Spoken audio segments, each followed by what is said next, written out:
நற்செய்தி வாசகம். மார்க் எழுதிய நற்செய்தி 1ஆம் அதிகாரம். ஆண்டவரின் உயிருள்ள வார்த்தைகள் 40 45 முடிய. ஒரு நாள் தொழுநோயாளர் ஒருவர் இயேசுவிடம் வந்து, நீர் விரும்பினால் எனது நோயை நீக்க உம்மால் முடியும் என்று முழந்தாள் படியிட்டு வேண்டினார். இயேசு அவர் மீது பரிவு கொண்டு தமது கையை நீட்டி அவரை தொட்டு அவரிடம், நான் விரும்புகிறேன், உமது நோய் நீங்குக என்றார். உடனே தொழுநோய் அவரை விட்டு நீங்க அவர் நலமடைந்தார். பிறகு அவரிடம், இதை யாருக்கும் சொல்ல வேண்டாம், கவனமாயிரும். ஆனால் நீர் போய் உம்மை குருவிடம் காட்டி நோய் நீங்கியதற்காக மோசே கட்டளையிட்டுள்ள காணிக்கையை செலுத்தும். நீர் நலமடைந்துள்ளீர் என்பதற்கு அது சான்றாகும் என்று மிக கண்டிப்பாக கூறி உடனடியாக அவரை அனுப்பிவிட்டார்.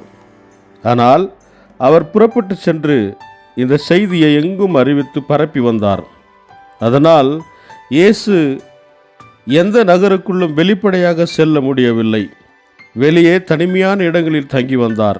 எனினும் மக்கள் எல்லா இடங்களிலுமிருந்து அவரிடம் வந்து கொண்டிருந்தார்கள். இது வாழ்வு தரும் கிறிஸ்துவின் நற்செய்தி. கிறிஸ்துவே உமக்கு புகழ். ಮಾರ್ಕ ಅಧ್ಯಾಯ 1 ವಚನ 40-45 ಒಬ್ಬ ಕುಷ್ಠರೋಗಿಯು ಯೇಸುವಿನ ಬಳಿಗೆ ಬಂದು ಮೊಣಕಾಲೂರಿ ಆತನಿಗೆ, ನೀನು ಇಷ್ಟಪಟ್ಟರೆ ನನ್ನನ್ನು ಗುಣಪಡಿಸಬಲ್ಲೆ ಎಂದು ಬೇಡಿಕೊಂಡನು. ಯೇಸು ಅವನಿಗಾಗಿ ದುಃಖಪಟ್ಟು ಅವನನ್ನು ಮುಟ್ಟಿ, ನಿನ್ನನ್ನು ಗುಣಪಡಿಸಲು ನನಗೆ ಇಷ್ಟವಿದೆ, ನಿನಗೆ ಗುಣವಾಗಲಿ ಎಂದು ಹೇಳಿದನು. ಆ ಕೂಡಲೇ ಅವನಿಗೆ ಗುಣವಾಯಿತು.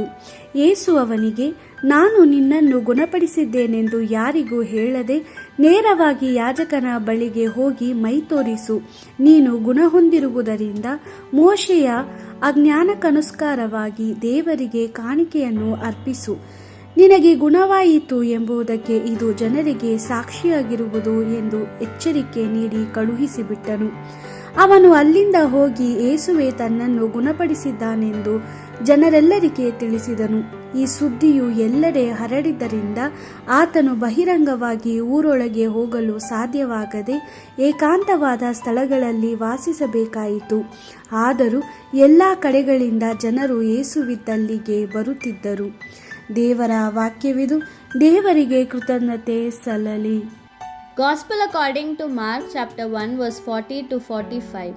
A leper came to Jesus and begged him, if only you are willing, you can make me clean. Moved with pity, Jesus stretched out his hand and touched him, saying, yes, be clean. The leprosy left him at once and he was made clean. As Jesus sent him away, he sternly warned them, saying, do not tell anyone about this, but go and show yourself to the priest and offer for your cleansing what Moses ordered. This will serve as evidence for everyone. However, as soon as the man went out, he began spreading the news everywhere, so that Jesus could no longer openly enter any town, but even though he stayed in rural areas, people came to him from everywhere. The Gospel of the Lord. Praise to you, Lord Jesus Christ.